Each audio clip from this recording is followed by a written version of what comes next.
میں ڈاکٹر محمد خان نیچروپیتھک، اور میں اللہ سے دعا کرتا ہوں کہ آپ ہمیشہ اس پہ قائم رہیں گے، اور دیکھو یہ ہماری زندگی بدل دے گا اگر آپ لوگ ڈیلی اس کے لیے وقت نکالتے ہو۔ 10 منٹ کا ایک ویڈیو ہوتا ہے، تو آپ ڈیلی اگر اس کو سنیں گے تو آپ کی زندگی بدل جائے گی، اور آپ ایک اچھا انسان بن جائیں گے، اور اللہ کی آپ کی رحمت آپ پر ہوئے گی۔ اور دیکھو کوئی بھی انسان اگر کسی دوسرے کے لیے کرتا ہے تو اللہ اس کو اوپر رحم کرتا ہے۔ تو آپ لوگوں سے میں یہی کرتا ہوں کہ ہم ایسا کام کریں جس سے اللہ خوش ہوئے، اور یہ ویڈیو زیادہ سے زیادہ لوگوں تک پہنچائیے، اور آپ بھی سنیے، اپنے ہمسائیوں کو سنائیے، اور اپنے یار دوستوں کو سنائیں، اور ایک دوسرے کے لیے دعا کیجیے، اور اپنے ماں باپ کے لیے دعا کیجیے، اور اپنے ماں باپ کے ساتھ میں اچھا سلوک کیجیے، اور آگے چلو، اور آگے کل پھر ملتے ہیں، اور میں آپ کے لیے پھر نئی ایک ویڈیو لے کے آئے گا، اور آپ انشاءاللہ اس کو غور سے اور دھیان سے سنیے تاکہ ہماری زندگی بدل جائے، اور دعاؤں میں یاد رکھنا، اور اللہ حافظ۔ حافظ، خدا تمہارا۔ فرش التراب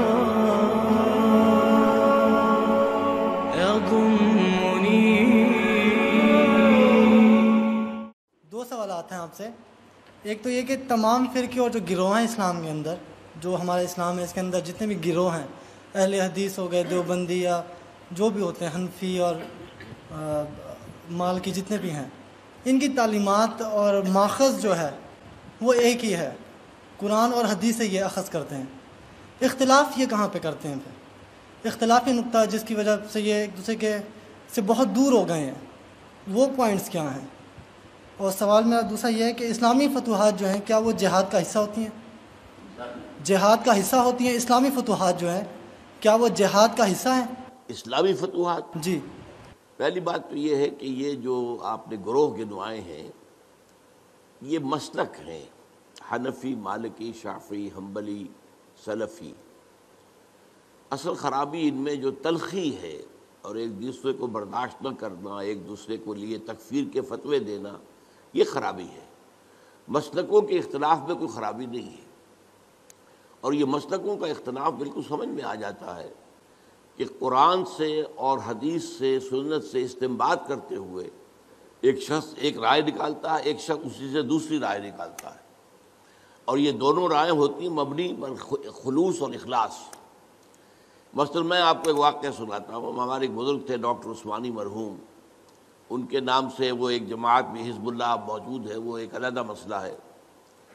انہوں نے ایک دفعہ درس دیا، اور اس میں نماز باجماعت کے التزام اور پابندی کے لیے زور دینے کے لیے انہوں نے وہ واقعہ بیان کیا کہ حضور صلی اللہ علیہ وسلم جب مرض وفات میں مبتلا تھے تو ظاہر بات ہے کہ چند نمازوں میں وہ مسجد نبوی میں نہیں آ سکے اپنی بیماری کی وجہ سے۔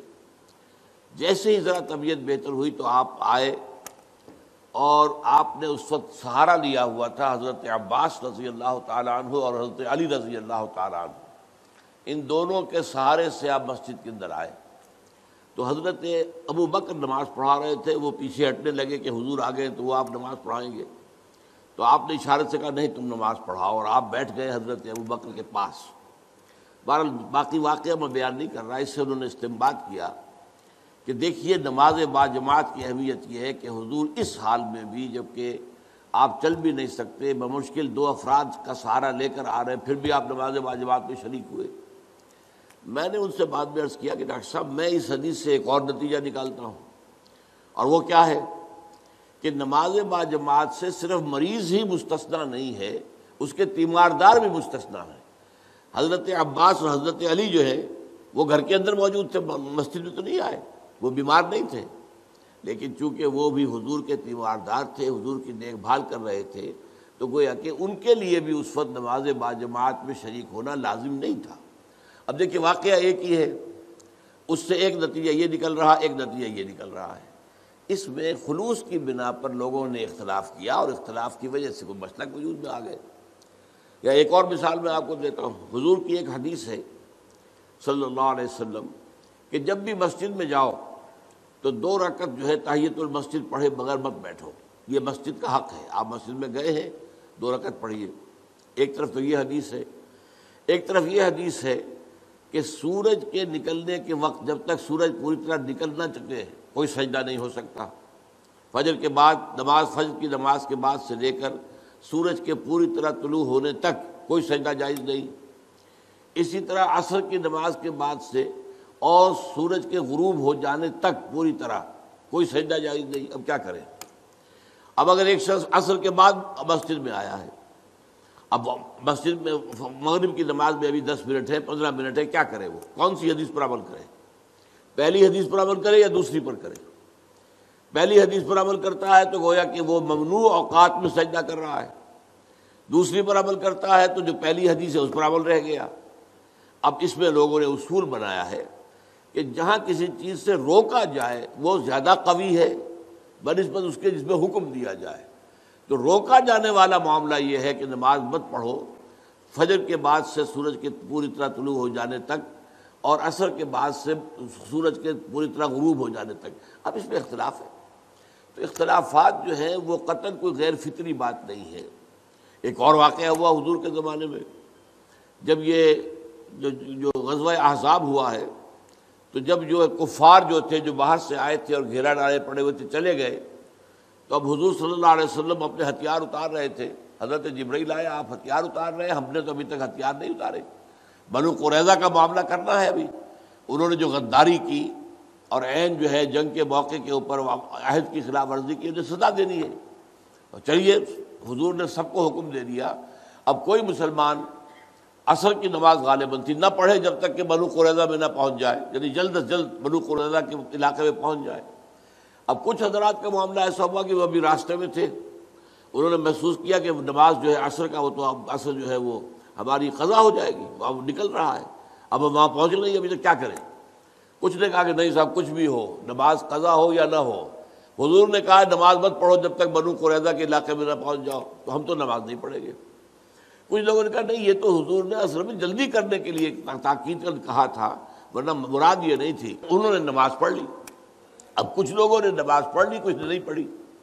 حضور کے سامنے جا کر بات رکھی گئی، حضور نے فرمایا دونوں نے صحیح کیا، یعنی دونوں نے استنباط کیا ہے اپنے اپنے اصول سے اور اپنی یعنی ایک عقلی صلاحیت کو برسر کار لاتے ہوئے، تو دونوں کا معاملہ ٹھیک ہے.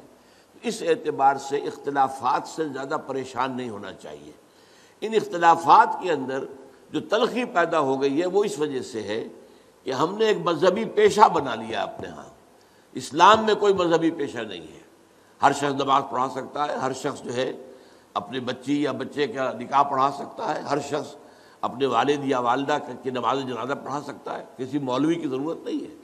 لیکن ہم چونکہ پڑھتے نہیں، دین ہم نے سیکھا نہیں، ہم نے دنیاوی علوم حاصل کیے ہیں، تو ہم نے ایک پیشہ بنا لیا. وہ پیشہ جو ہے، اور پیشے کے اندر ظاہر بات ہے کہ پھر آپ کو معلوم ہے کہ وہ تلخیاں پیدا ہو جاتی ہیں، جس کو آپ کہتے ہیں پروفیشنل جیلسیز.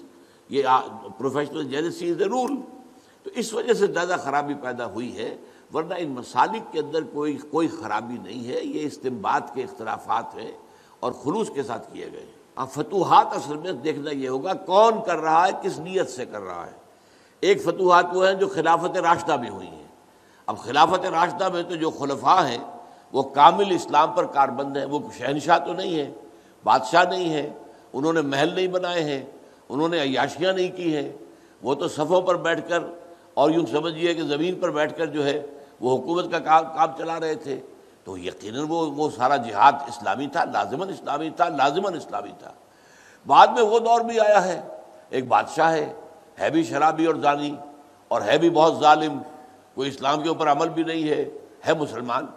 وہ کسی ملک کو فتح کرنے کے لیے فوج کشی کرتا ہے، تو ظاہر بات ہے اس کا معاملہ جہاد فی سبیل اللہ کا نہیں ہے. یہ تو در حقیقت اپنی حکومت کو بڑھانے کے لیے وہ توسیع کے لیے کوشش کر رہا ہے. تو یہ سارا ڈیپینڈ کرے گا اس پر کہ ہے کون جو شخص یہ کام کر رہا ہے. خلفائے راشدین نے کیا تو خالص جہاد تھا، اس میں کوئی شک ہی نہیں. اس سے زیادہ پاک اور اس سے زیادہ صاف اور پیور اور جہاد فی سبیل اللہ کون سا ہوگا. لیکن یہ کہ بعد کے حالات جو ہے جو بہت خراب ہوئے، درمیان میں کچھ درمیانی حالات بھی ہیں، نسبتاً بہتر لوگ بھی تھے، انہوں نے بھی فتوحات کی ہیں. اب ان کا حکم بھی اب آپ چھوڑیے اللہ پر، ان کے جو نیتیں ہیں، اللہ تعالیٰ نیتوں کا جاننے والا ہے. تو بہرحال یہ میں نے دو انتہاؤں کا آپ کے سامنے ذکر کر دیا کہ ایک خلافت راشدہ کے دور میں فتوحات ہو رہی ہیں، اور ایک بعد میں بہت دور میں جبکہ بادشاہت اور ملوکیت اور اس کی ساری گندگیاں آ چکی اور محل بن چکے، عیاشیاں شروع ہو چکی، ایک اس زمانے میں ہو رہا ہے، تو ان دونوں کا حکم مختلف ہوگا۔ هي الحلقات تحفظني بآيات من القرآن، هي الحلقات تملأني بحب المصطفى العدنان.